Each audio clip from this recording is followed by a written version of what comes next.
Welcome back, Morningside Read Aloud friends. Today we are going to enjoy together the Polar Express, one of my all-time favorites this time of year.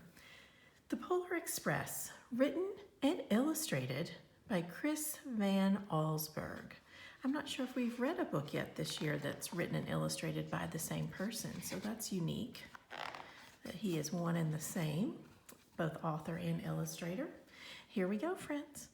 On Christmas Eve, many years ago, I lay quietly in my bed. I did not rustle the sheets. I breathed slowly and silently. I was listening for a sound a friend had told me I'd never hear, the ringing bells of Santa's sleigh. There is no Santa, my friend had insisted, but I knew he was wrong. Late that night, I did hear sounds, though not of ringing bells. From outside came the sounds of hissing steam and squeaking metal. I looked through my window and saw a train standing perfectly still in front of my house. It was wrapped in an apron of steam. Snowflakes fell lightly around it. A conductor stood at the open door of one of the cars. He took a large pocket watch from his vest, then looked up at my window. I put on my slippers and robe. I tiptoed downstairs and out the door. All aboard, the conductor cried out. I ran up to him. Well, he said, are you coming? Where? I asked. Why, to the North Pole, of course, was his answer. This is the Polar Express. I took his outstretched hand and he pulled me aboard. The train was filled with other children, all in their pajamas and nightgowns. We sang Christmas carols and ate candies with nougat centers as white as snow. We drank hot cocoa as thick and rich as melted chocolate bars. Outside, the lights of towns and villages flickered in the distance as the Polar Express raced northward. Soon, there were no more lights to be seen. We traveled through cold, dark forest, where lean wolves roamed and white-tailed rabbits hid from our train as it thundered through the quiet wilderness. We climbed mountains so high it seemed as if we would scrape the moon, but the Polar Express never slowed down. Faster and faster we ran along, rolling over peaks and through valleys like a car on a roller coaster. The mountains turned into hills, the hills to snow-covered plains. We crossed a barren desert of ice, the great polar ice cap. Lights appeared in the distance. They looked like the lights of a strange ocean liner sailing on a frozen sea. There, said the conductor, is the North Pole. The North Pole. It was a huge city standing alone at the top of the world, filled with factories where every Christmas toy was made. At first, we saw no elves. They are gathering at the center of the city, the conductor told us. That is where Santa will give the first gift of Christmas. Who receives the first gift, we all asked. The conductor answered, he will choose one of you. Look, shouted one of the children, the elves. Outside, we saw hundreds of elves.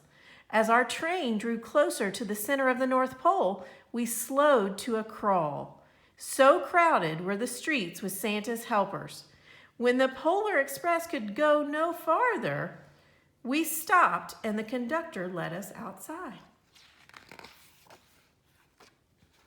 We pressed through the crowd to a large edge of a large open circle. In front of us stood Santa's sleigh. The reindeer were excited. They pranced and paced, ringing the silver sleigh bells that hung from their harnesses. It was a magical sound, like nothing I'd ever heard. Across the circle, the elves moved apart and Santa Claus appeared. The elves cheered wildly. He marched over to us and, pointing to me, said, "Let's have this fellow here." He jumped into his sleigh. The conductor handed me up. I sat on Santa's knee and he asked, "Now, what would you like for Christmas?" I knew that I could have any gift I could imagine. But the thing I wanted most for Christmas was not inside Santa's giant bag. What I wanted more than anything was one silver bell from Santa's sleigh. When I asked, Santa smiled. Then he gave me a hug and told an elf to cut a bell from a reindeer's harness. The elf tossed it up to Santa. He stood holding the bell high above him and called out, "The first gift of Christmas."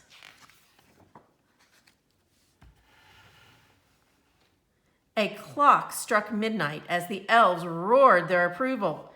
Santa handed the bell to me, and I put it in my bathrobe pocket. The conductor helped me down from the sleigh. Santa shouted out the reindeers' names and cracked his whip. His team charged forward and climbed into the air. Santa circled once above us, then disappeared in the cold, dark polar sky. As soon as we were back inside the Polar Express, the other children asked to see the bell. I reached into my pocket, but the only thing I felt was a hole. I had lost the silver bell from Santa Claus's sleigh. "Let's hurry outside and look for it," one of the children said, but the train gave a sudden lurch and started moving. We were on our way home.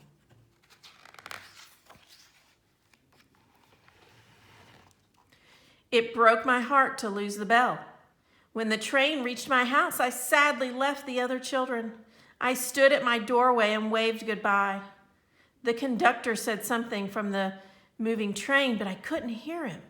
"What?" I yelled out. He cupped his hands around his mouth. "Merry Christmas," he shouted. The Polar Express let out a loud blast from its whistle and sped away. On Christmas morning, my little sister Sarah and I opened our presents. When it looked as if everything had been unwrapped, Sarah found one last small box behind the tree. It had my name on it. Inside was the silver bell. There was a note. "Found this on the seat of my sleigh. Fix that hole in your pocket. Signed, Mr. C." I shook the bell. It made the most beautiful sound my sister and I had ever heard. But my mother said, "Oh, that's too bad." "Yes," said my father, "it's broken." When I'd shaken the bell, my parents had not heard a sound.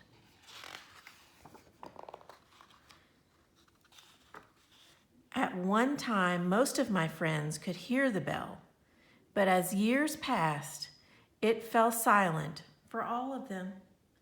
Even Sarah found one Christmas that she could no longer hear its sweet sound. Though I've grown old, the bell still rings for me as it does for all who truly believe. Oh, it's just one of my favorites, friends. One of my favorites.